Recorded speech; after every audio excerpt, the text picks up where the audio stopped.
All right, Matt, I've got a challenge for you. You've got $1,000 to spend, and you're buying a new comic book collection from scratch. What do? Well, that's easy. Just buy $1,001 comics. What's up, everybody? I'm Guy Wozniak. You're watching the Comic Book Guy channel, and as always, I am joined with my good friend and co-host, Matt.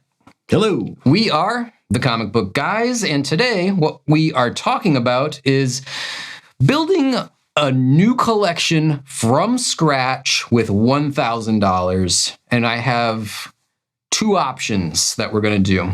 We're going to do where do you start? Yeah, where do you start? Sure. Yeah. If you're just going to buy one book, though, $1,000 book, what would it be? Mm-hmm. And then if you're going to buy a collection, it has to be at least 3 books. What are you going to do?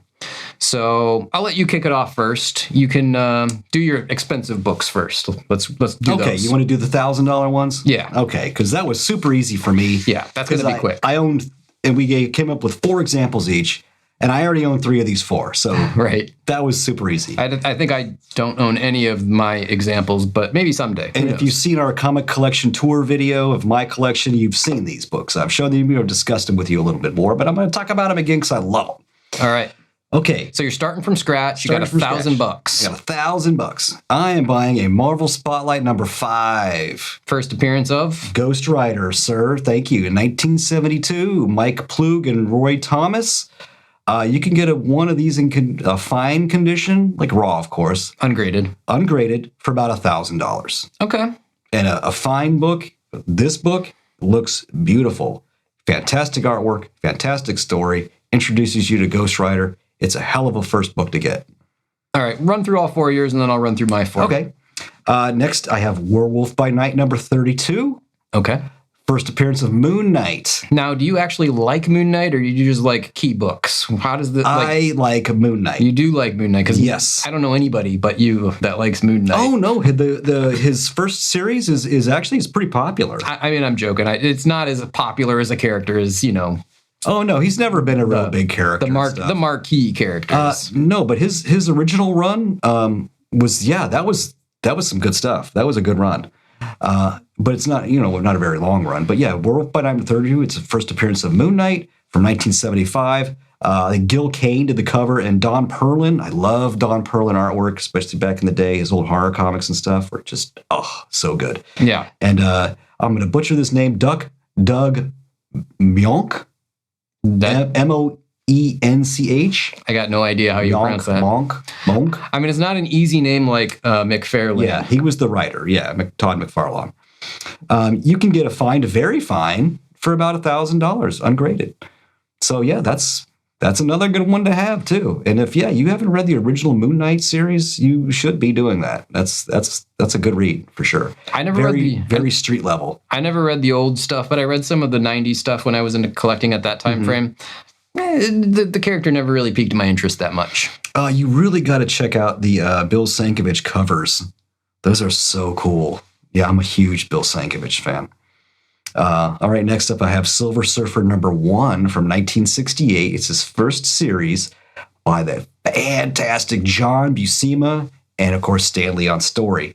You could get a number 1 in fine condition for about $1,000. I was surprised you didn't say Silver Surfer number 4 for this one. Why 1 over 4? Well, it introduces you to the characters. The first in the series, it's that cool cover. I mean, not as cool as the number 4 cover. The number 4 is like one of the top 10 covers of all time. Top 10 covers for sure. That's a classic cover. And I have the 2 statues, the Silver Surfer and Thor statues. Favorite set of statues. Not the most expensive I have, but definitely one of my favorite set of statues. But yeah, I just went with the number 1 shoe, mostly because I don't have number 4. I really want it. Okay. That's actually the last one I need in the set. But yeah, it's definitely pricey. It's hard to find in person, because that's really something you got to gauge for yourself in person. Well, you're at that one store and they had like 10 copies at home, right? Yeah. Watch our last video. We talked about it a lot. All right. And then a book I don't have is Tomb of Dracula number 10, the first appearance of Blade. You can get this in very fine condition for about $1,000. Anyway, this came out. It was by Gene Colan and Marv Wolfman, the legendary Marv Wolfman. Fantastic storyteller. Nice. I've had the pleasure of meeting him. But yeah, that's the first blade. Again, a very fine for about $1,000. So any one of those four for $1,000 would be an excellent, Excellent launching off point. Start to anyone's collection. If you want to go big right out of the gate, get one of those four. All right, let's do mine. I did four as well. Each one of these books is at about $1,000. Now, for me, Bronze Age comics is like what I love. Mm-hmm. It's a little bit before my time. I was born in the late 70s.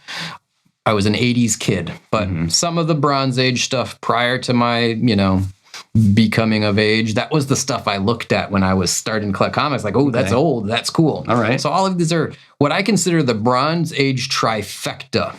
Amazing Spider-Man 129, first Punisher. Sure. Hulk 181, first Wolverine, and Giant Size X-Men #1, first new X-Men, group, whatever.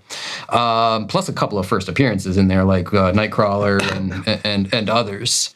And okay, now some of these at $1,000, that's going to be a pretty low grade. We're going to get into that. That's the problem. Just off the top of my head, I'm saying, okay, those are going to be pretty messed up. I'm just setting up the story that this is my trifecta. Okay. I own none of these books. I want them all very badly. But here's the problem. A Hulk 181 for under $1,000 is going to be like a CGC grade 1 or 1.5. So now that's off the list. I'm not going to have a good graded book. You could get a raw copy, and I based all my prices off of CGC grades just because it's easier to look up. Yeah. So in all of these cases, you could get nicer grades for the same kind of money if you got it ungraded. Yeah. But okay, so a Hulk 181 in like a 2.0 raw grade, like that's still pretty rough for $1,000. I wouldn't do that. Now you could step up. Giant Size X-Men, you can get a CGC 3 or a 3.5 for about $1,000. A little too low for me still. Yeah. I'm kind of at like a 4.0 or better for those types of books. Yeah. We're not talking about Spider-Man #1 here. We're not talking about Fantastic Four #1. So for these kinds of books, I personally would want at least a 4. Now, in the case of the Hulk, a 4 or a 4.5 is like $2,000. So way, way, way out of the price range. In the case of Giant Size X-Men, a 4 is $1,200. So if you were willing to just save for a little while, you could make a 4.0 happen for an extra couple $100. But here's the good one for me. Amazing Spider-Man #129. You can get in a 5 or a 5.5 or a raw fine to fine plus for $1,000. That's a quality book for $1,000. That'd be the one to get. That's probably what I would go with. But I have an honorable mention or a second option. My second option, and I don't consider this part of the Bronze Age trifecta, but still a really, really good book, House of Secrets 92, first appearance of Swamp Thing, CGC 4.5-ish for $1,000. So, yeah, I would either do the Amazing Spider-Man 129 in the 5.0 range or the House of Secrets 92 in the 4.5 to 5.0 range for $1,000. Okay. But you could get Hulk 181 or Giant Size X-Men if you're really willing to step down in the quality. And you're just willing to say, hey, I got one. Some people, they have the saying, low grade is better than a no grade. We talked about this in the past. I don't disagree. I have certain standards. It's, it is what it is. I wouldn't want a 1.0 or a 1.5 Hulk 181. That book is going to be beat. Yeah, that's going to be messed up. But if you did just want to have something, those are options as well. But that's where I would start for the one book, high dollar, one book collection. Those are my options. What do you got for now if you were going to do a full collection, meaning at least 3 books or more? Okay. Now, when you first brought this idea up to me, I thought, okay, well, I don't want to just add randomly books in, say, in all different, lines and stuff get. You went more for collections. I wanted a full collection. You can say, hey, I own this full collection. Yep. And not like a full series, rather than having a bunch of random books throughout, across different titles. So I came up with 2, I thought, really good examples. the Walt Simonson Thor run. Now, if you haven't read the Walt Simonson Thor run, I highly recommend you do. I own the full run. And what's crazy is this is not hard to get. It's issues 337 through 382. So it's a 45 issue run. And he wrote and drew the majority of those books, which is crazy. And especially for that long a run. And he just knocked it out of the park. Walt Simonson is a fantastic writer and artist. But yeah, it's 45 issues from 1983 to 1987. The most expensive book out of this run is number 337, his first book, because it's the first appearance of Beta Ray Bill. And that book is about $100. You can get raw, anywhere between fine to very fine condition. Yeah. And the rest of the books are anywhere between $8 to $15 in pretty good condition. So that comes in at just under $1,000. That you get this 45, and you have the complete Walt Simonson's run, which is, it doesn't end on a cliffhanger, so it concludes he's got a conclusion to the story in his last issue, and it picks off with a new writing and artist team, after him, instead of creating another whole, number one issue. We're doing a reboot. No, they used to just continue the series when they changed writers and artists. Right. It's mind blowing how the issues just kept coming out like that, and how could anyone know what to buy? But yeah, that's a complete 45-issue run for under $1,000, and it's a great read. You want me to go to my next one? Yeah, go ahead. And if you get, what do you got? Okay. Two total. So I thought my second pick. I thought, hey, what better than the John Byrne and Chris Claremont X-Men run? You told me this, and I was like, "There's no way you can get that whole run." Then I started looking at all of them because I have the entire run, and I'm looking at this. I'm like, dear God, this is way over $1,000. There's no way anyone could get this full run for $1,000. Yeah, there's some pricey keys in there. Yeah, there's a bunch of keys in there, like a ton. This was 108 through 143. So it was a 36-issue run from 1977 to 1981. It was John Byrne and Chris Claremont. Yeah.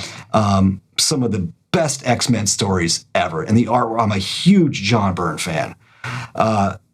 But yeah, there's all these keys in there, man. There's like, it's 108 through 143. 109 is the first Guardian. 120, Alpha Flight in Cameo. 121, first full Alpha Flight. 125, Phoenix Returns. And 141 and 142 is the Days of Future Past storyline. I mean, each of those is like $200 apiece. Yeah, those are all multi-$100 books. Yeah, all these are hundreds of dollars, these books. So then I'm like, oh my God, I got to narrow this down. So I narrowed it down to 9 issues of just the Dark Phoenix saga. But I mean, if you're going to get just a chunk of that chunk, like that's a good chunk to get. You could do way worse. Yeah, the Dark Phoenix than saga. The Dark Phoenix saga. Yeah. It's issue 129 through 137. And the most expensive one is 129. So no, 129 is the Dark Phoenix saga begins, and it's the first issue. It's the first appearance of Kitty Pryde and Emma Frost. But you can get a raw copy in fairly decent condition for about $200. That's all still there. It looks very presentable. Looks very nice. That would be in the fine to very fine range. And then 130 is the first Dazzler. Which is probably going bananas right now because of the rumors of Taylor Swift might be Dazzler in the next movie or whatever. Fingers crossed. Anyone? Anyway. Moving on. You don't lie. You're a huge Swiftie. Is that what they call the fans? He's playing dumb. When he calls me on the phone, I can hear Taylor Swift playing in the background. Okay, you got me. You got me. I'm a huge Swiftie. No, I'm joking. No, but I do like to get Swifty with it. Okay. If you get the reference. I don't. Anybody get the reference? What is that from? I'm not going to tell you. All right. Okay. Homework. Anyway, 130 is the first Dazzler, and you get a very fine to near mint for about $200. The rest in very fine to near mint condition are about $80 a piece. That's not bad. So you come in at about $1,000, and that's the entire Dark Phoenix saga, 9 issues, fantastic story. You cannot go wrong with that 9-issue series, and that's a hell of a way to start off your collection.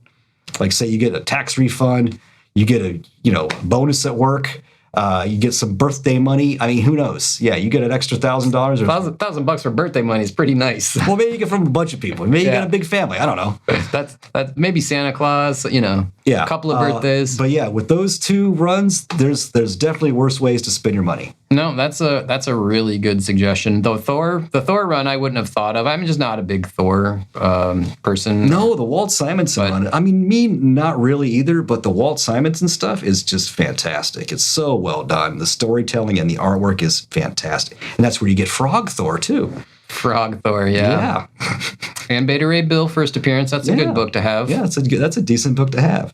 Okay, what do you got? All right, so my second option of building a collection, I just did one, but I'm going to throw out an honorable mention since you did too. I don't have an exact price, but I know you can get it all for way under $1,000. If you want to do a full run, which I'm currently working on, I'm like maybe 5 issues away now. It's pretty exciting. Is the Alan Moore Swamp Thing, which is Saga of Swamp Thing. Number 20 through roughly issue 65. It might be 68. I can't remember off the top of my head. Okay. There's only a handful of expensive books. There's the first John Constantine, which is issue 37. You might spend $200 on that book to get a very fine-ish.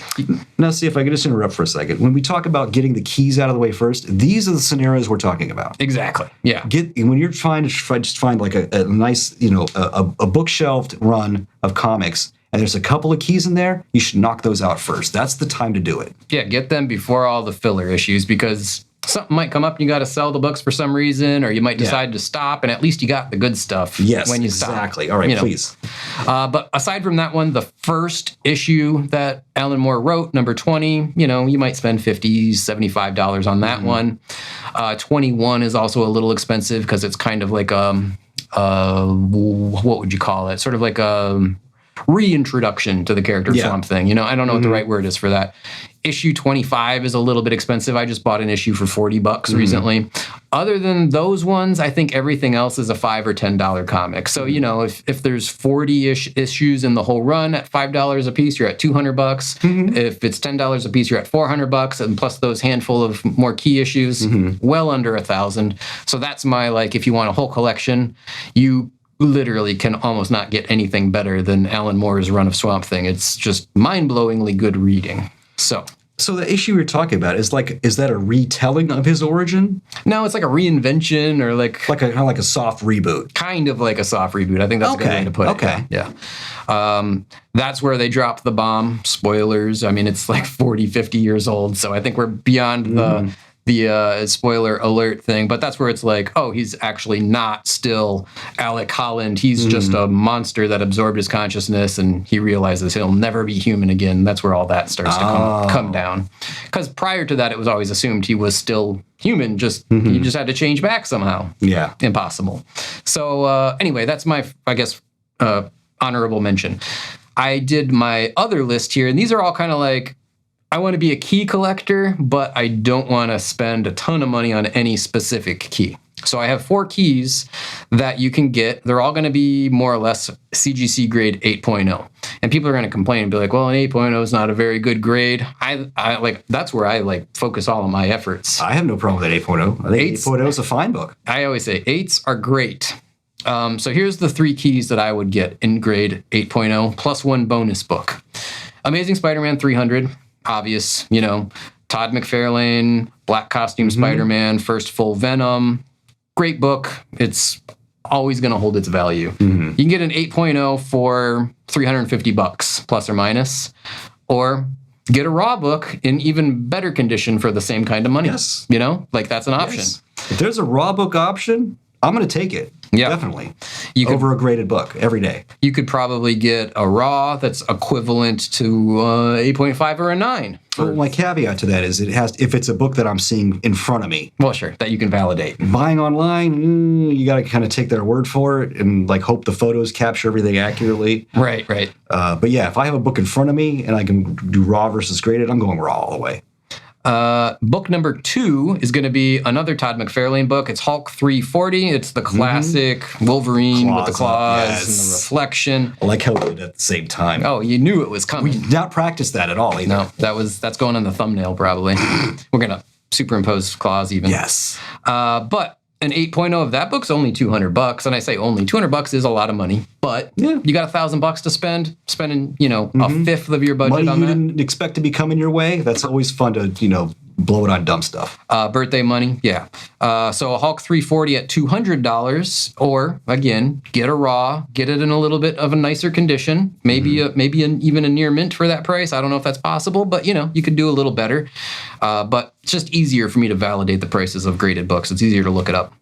Book number 3, New Mutants 98, CGC 8.0, $250.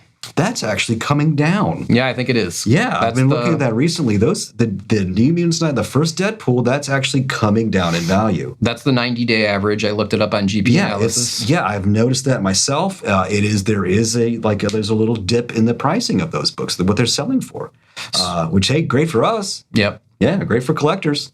So you could get 3, well, I'll say 2 major keys. Amazing Spider-Man 300 and New Mutants 98, plus the Hulk 350. It's just a cover. It's just a Todd McFarlane book, but it's still a key. You can get those 3 books for $350, $450, $550, $650, $750, $800. That leaves you $200. What are you going to do with that $200?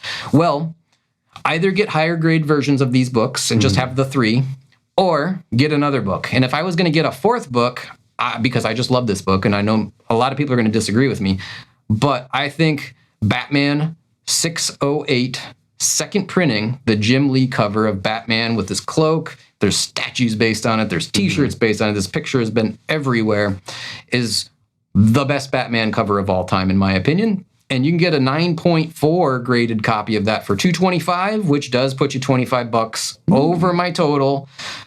But get an ungraded copy for $200 is, I guess, the point that I would say. But yeah, you can get a 9.4 of that book for a little bit over $200. And that would be my 4th book to add with the extra money. But if you don't want that book, get any book you want, or get better copies of the other 3 books.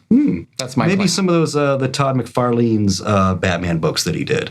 I don't know if you can. He's only got the one really iconic cover, 423, that orange cover. Yeah. I don't know if you can get that for like a $200. Maybe a rougher copy. Yeah. I saw some raw copies recently, but they were just so beat up. And they were way overpriced, so I passed. Yeah, that's a relatively expensive book, but maybe if you can make it happen, if you wanted to go like all McFarlane books, you could work in another the New Mutants isn't McFarlane, that's Rob Liefeld, of course.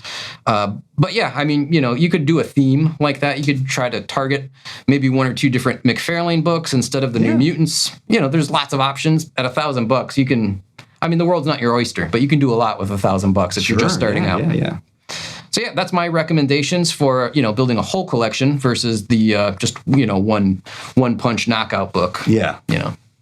Yeah, but if you guys had $1,000, what would you get? That's the question I want to know the answer to. Yeah, let us know in the comments. I'd love to see what you guys would get with $1,000. And yeah, give us like your single issue books, and don't copy us, please. We want to hear like fresh ideas. And your single issue books, and like if you could get a run of books, what would you get? Let us know. Yeah, that's a good when we do what am I trying to say? The viewer comments, we did that one video. Like maybe once a month, I want to do that kind of style video where we read your comments and answer them. So if we get a few of those, I'll make sure to copy them. And next time we do a viewer comments, we'll read those out. And because I made the comment in another video about how the guy had helped me out with what to read in the crossed books. Yeah.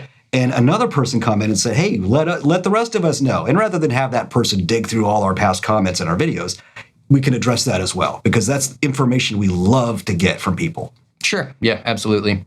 But yeah, just a quick one, I guess, of some ideas on what you could do with $1,000 if you had it to spend and you were building a comic collection from scratch from the beginning. That's what we got. Yeah. Let us know what you think. All right, guys. Well, I'll wrap this one up for today by saying thanks for tuning in and watching. As always, we greatly appreciate it. And until the next one, keep collecting comics, keep watching our videos, and bye now. Bye.